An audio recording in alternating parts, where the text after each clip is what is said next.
BD college में और आप देख सकते हैं कि ये यहाँ का कल्चर हॉल है जहाँ हम खड़े हुए हैं और आप मेरे पीछे देख सकते हैं कि यहाँ पर हमारे ज़िला बिजनौर में इस समय चल रहा है बिजनौर महोत्सव, क्योंकि हमारे ज़िला बिजनौर को इस समय पूरे 200 वर्ष हो गए हैं इसकी स्थापना के लिए। तो राज्य ललित कला अकादमी उत्तर प्रदेश संस्कृति विभाग उत्तर प्रदेश की ओर से इस समय यहाँ पर एक चित्रकार शिविर का आयोजन भी किया गया है, जिसमें इसी स्थान पर यानी कि रानी भाग्यवती देवी महिला महाविद्यालय बिजनौर में जो चित्रकार हैं वो अपनी जो पेंटिंग्स हैं उन्हें बनाने में लगे हुए हैं क्योंकि बता दूं कि यहाँ पर जो है राज्य स्तरीय कलाकार जो यहाँ पर अपनी कला का प्रदर्शन करेंगे। यहाँ पर उत्तर प्रदेश के विभिन्न जो ज़िले हैं वहाँ से, विभिन्न शहरों से यहाँ पर जो चित्रकार हैं वो आए हुए हैं और यहाँ पर ज़्यादातर मुझे जो चित्रकलाएँ यहाँ पर देखकर थीम जो लग रही है वो ऐसा लग रहा है कि जो हमारा जो ज़िला बिजनौर है ये प्राचीन रहा है और यह महाभारत कालीन और रामायण के इतिहास तक से जुड़ा हुआ है।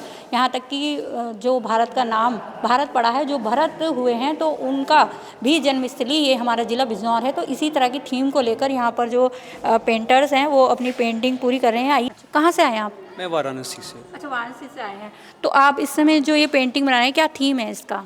ये हमारा जो कर्ण है जी जी जी और जो शकुंतला को वो दुष्यंत के पास भेजते हैं, जी उनको आज्ञा देते हैं, कहते हैं कि विवाहित जो कोई लड़की अगर विवाहित हो जाती है तो उसका मायके में ज़्यादा दिन रहना उचित नहीं होता है। जी तो बस उस समय का हमने ये दृश्य बनाया, उनको समझाते हैं और दुष्यंत के पास जाने के लिए वो आग्रह करते हैं। जी।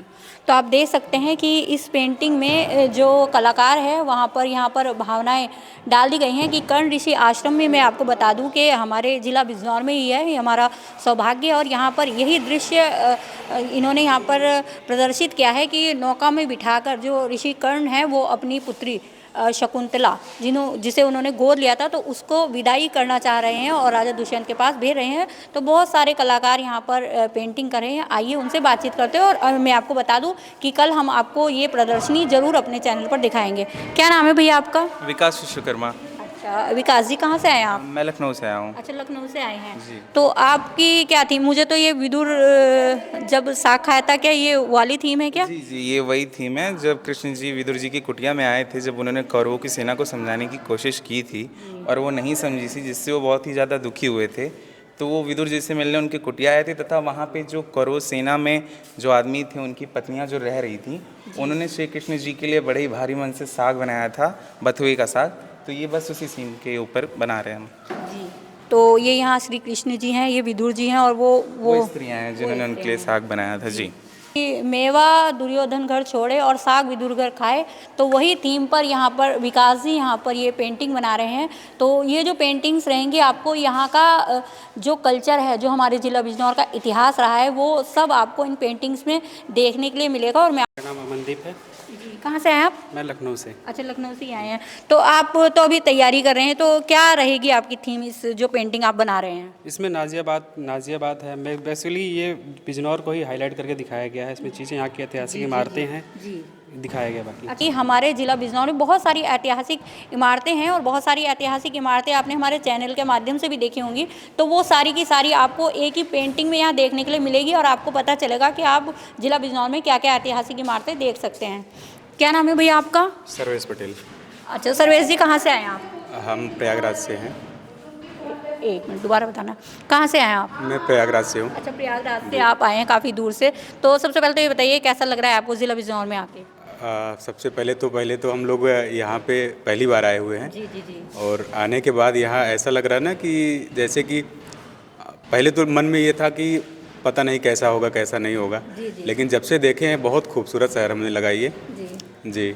अच्छा, जो बाहर के लोग होते हैं उनके मन में थोड़ा सा सुना है मैंने कि डर रहता है ज़िला बिजनौर को लेकर, ज़्यादा अच्छा नहीं माना जाता। तो आपका क्या व्यू था पहले और अब क्या है? नहीं, पहली दफ़ा हमने तो बस सुना था, जी जी लेकिन जब यहाँ आकर के देखे तब लगा कि नहीं, वैसा नहीं है जैसा हम लोगों ने सुना है। जी। बहुत ही खूबसूरत है और बहुत ही शांति है। जी। तो अब ये बताइए, पेंटिंग के बारे में बात कर लेते हैं। तो आपकी ये पेंटिंग जो है ये क्या थीम है इसकी? ये शकुंतला जी हैं, जंगल में गई हुई हैं पानी लेने के लिए। जी तो वहाँ पे राजा दुष्यंत जी है, जी इनको पहली दफ़ा देखते हैं, तो उसी टाइम का ये सीन है। जी जी जी। जी। तो देखिए, जैसा मैंने आपको पहले भी बताया था कि जो दुष्यंत और शकुंतला का जन्म भी यहीं पर हुआ था। कर्ण ऋषि आश्रम हमारे ज़िला बिजनौर में ही है। तो थीम यहाँ पर बिजनौर के कल्चर, बिजनौर के इतिहास को लेके रहेगी। तो इसलिए यहाँ पर भी जो थीम है वो आप देख सकते हैं कि शकुंतला और दुष्यंत को इस पेंटिंग की थीम बनाया गया है। अच्छा, तो पवन जी कहाँ से आए आप? नजीबाबाद।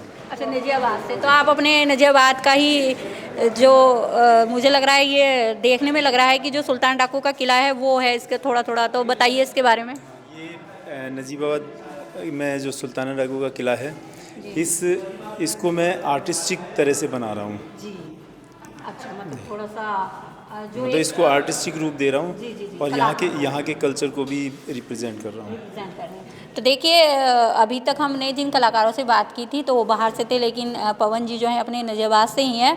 और जो नजियाबाद में बहुत प्रसिद्ध है हमारे यहाँ पर सुल्तान डाकू का किला, तो उसे कलात्मक रूप यहाँ पर दे रहे हैं पवन जी। और अभी पेंटिंग में मुझे लगता है अभी काम बाकी है आपकी। अभी बहुत सारा बाकी है। बहुत सारा बाकी है। तो अभी जी, पेंटिंग में केवल अभी बेस तैयार हुआ है, अभी बहुत सारा काम बाकी है। लेकिन मैं आपको फिर से बता दूं कि अगर आप इंटरेस्टेड हैं और देखना चाहते हैं अपने ज़िला बिजनौर का कल्चर चित्रों के रूप में, तो आप यहाँ पर आ सकते हैं और इस प्रदर्शनी को देख सकते हैं।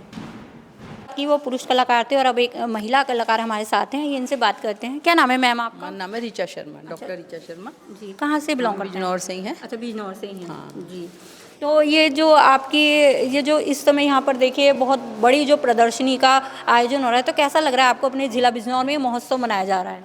अच्छा, देखिए, जो यहाँ पे हम इस समय जहाँ बात कर रहे हैं, ये हमारी वर्कशॉप चल रही है राज्य ललित कला एकेडमी और हमारे जिला बिजनौर के प्रशासन के तत्वाधान में, उन दोनों के सहयोग से यहाँ पे वर्कशॉप चल रही है। 4 दिवसीय शिविर है। तो इसमें पूरे उत्तर प्रदेश के चित्रकार आकर यहाँ पे कार्य करेंगे, जिनको 15 चित्रकार कार्य कर रहे हैं, जिन्हें कि एकेडमी ने ही नियुक्त किया है कि उनके निमंत्रण पे यहाँ पे हम लोग आके कार्य कर रहे हैं। अच्छा, जो यहाँ पे चित्र बन रहे हैं बिजनौर की संस्कृति के ऊपर बन रहे हैं। और जो ये हम अपना चित्र बना रहे हैं, ये हम बना रहे हैं तपोभूमि बिजनौर जी, क्योंकि ये गंगा के किनारा है हमारे। जी, जी। तो यहाँ पे अनेक ऋषि महात्माओं ने पूजा, उपासना, तपस्या की है। तो आज भी जब हम यहाँ के व्यक्ति वहाँ पे गंगा के तट पर जाते हैं तो उसी ऊर्जा को महसूस करते हैं। यहाँ तक कि वो जो ऊर्जा है वहाँ पे गंगा जी पे रुक भी नहीं पाते हैं। आपने देखा होगा, सबने स्नान किया और चले जाते हैं, लेकिन रुक क्यों नहीं पाते? उसका कारण क्या है? आज भी जो अदृश्य ऋषि वहाँ पर आज भी तप कर रहे हैं, और जो उनकी तप का जो उनका वो तेज, वो आम व्यक्ति सहन नहीं कर पाता और वहाँ पे रुक ही नहीं पाता है। लेकिन जब आप ध्यान से बैठकर वहाँ पे ध्यान लगाएंगे तो आपको वहाँ की जो शांति है वो महसूस होगी। अध्यात्म में चले जाएंगे हम वहाँ से। बिल्कुल, वहाँ पे जाके आपको अध्यात्म का, शांति का अनुभव होगा। उस चीज़ को हम दिखाना चाह रहे हैं। तो देखिए, जो बिजनौर है वो तपोभूमि है, योगियों की, ऋषियों की भूमि हमारा जिला बिजनौर भी रही है। तो ये बहुत ही अच्छी थीम मैडम यहाँ पर तैयार कर रही हैं, लेकिन अभी जो है प्रोसेस में है ये पेंटिंग, लेकिन ये पूरी हो जाएगी। और मैं आपको बता दूं, मैं संशोधन, यहाँ पर वर्कशॉप चल रही है, लेकिन अगर आप आकर ये वर्कशॉप भी यहाँ पर देखते हैं तो आपको बहुत ही अच्छा लगेगा, क्योंकि यहाँ पर आके और कलाकारों को इस तरह से इन जो चित्र बनाते हुए, इन रंगों को उकेरते हुए देखकर बहुत ही अच्छा लग रहा है, एक अच्छा भाव मन में आ रहा है। और ये प्रदर्शनी जो नुमाइश ग्राउंड में लगी रहेगी और वहाँ पर ये चित्र पूरे हो जाएंगे। कल ये जो चित्र यहाँ पर बन रहे हैं उनकी प्रदर्शनी कल नुमाइश ग्राउंड में देखने को मिलेगी। सर, क्या नाम है आपका? अरशद अली नाम है मैम। अच्छा, तो अरशद जी कहाँ से आए आप? मैं बिजनौर से ही हूँ, चंदक इंटर कॉलेज में शिक्षक हूँ। आदर्श ग्रामीण इंटर कॉलेज चंदक में शिक्षक हूँ। तो आप यहाँ पर इस समय क्या थीम है आपकी? मैम, ये मैं विश्वामित्र और मेनका को बना रहा हूँ। तो देखिए, जब हम किसी चित्र को देखते हैं दोस्तों, तो हमें लगता है कि कितनी आसानी से वो बन गया होगा, लेकिन इसमें जो कलाकार होता है उसकी मेहनत, उसके भाव और उसकी कल्पना शक्ति जुड़ी हुई होती है। हमारे ऋषि विश्वामित्र थे, तो उनकी तपस्या भी, कोई कलात्मक चित्र देखते हैं तो वो हमें पूरा ऐसे ही दिखाई देता है, लेकिन उसकी शुरुआत किस तरह से होती है वो भी यहाँ पर देखने के लिए मिला है। अगर हम जैसा आम आदमी देखने लगे इसे, तो यही सोचेगा कि यहाँ पर रंगों को कैसे बिखेर दिया गया है और कैसे इस पर एक जो चित्र है वो कैसे, एक जो चित्रकार है वो अपनी कल्पना से कैसे इसमें एक चित्र उकेर देगा। तो बहुत बड़ी बात है। ये बात करते हैं इनसे। क्या नाम है सर आपका? डॉक्टर राजबल सैनी। अच्छा, कहाँ से हैं आप? मुजफ्फरनगर। अच्छा, मुजफ्फरनगर से हैं। तो आप तो पड़ोसी हैं। हाँ जी। हाँ जी। तो आप अभी शुरुआत कर रहे हैं? हाँ जी। तो कल तक आपकी पेंटिंग पूरी हो जाएगी? आज ही कर दूंगा पूरी। आज ही कर देंगे। हाँ। तो क्या थीम रहेगी आपकी पेंटिंग की? असलियत में मैं अमूर्त कलाकार हूँ, तो उसमें मेरी जो है, वैसे तो ये बिजनौर की विरासत पे है पेंटिंग, तो मैं उसी उसमें जो है कुछ उकेरना चाहूँगा। कुछ उकेरना चाहेंगे। हाँ। अभी आपने कुछ सोचा नहीं है? अभी सोचा नहीं है। जी जी अब जैसे जैसे काम करता जाऊँगा और ये जो है अपने आप में एक चित्र बन जाएगा। चित्र बन जाएगा। जिसे मॉडल पेंटिंग कहते हैं आजकल। हाँ जी। जी जी। तो देखिए मॉडल पेंटिंग का नाम हमने बहुत सुना है और उसमें कहा जाता है कि रंगों को ऐसे ही फेंक दिया जाता है और फिर जो चित्र बन जाता है। तो हमें भी यही लग रहा है कि इन्होंने ऐसे रंग इसमें फेंक दिए हैं और ये कह रहे हैं कि इसमें चित्र बना देंगे और अब तक कल्पना भी नहीं की कि मैं क्या बनाऊंगा। तो ऐसे ऐसे हमारे ज़िला बिजनौर या मुजफ्फरनगर भी हमसे कहीं दूर नहीं है। तो इस तरह के जो कलाकार हैं हमारे आसपास ही बसे हुए हैं। तो बहुत ही हमारा सौभाग्य है कि इस प्रदर्शनी के माध्यम से इन सबको जानने का और इनसे मिलने का हमें मौका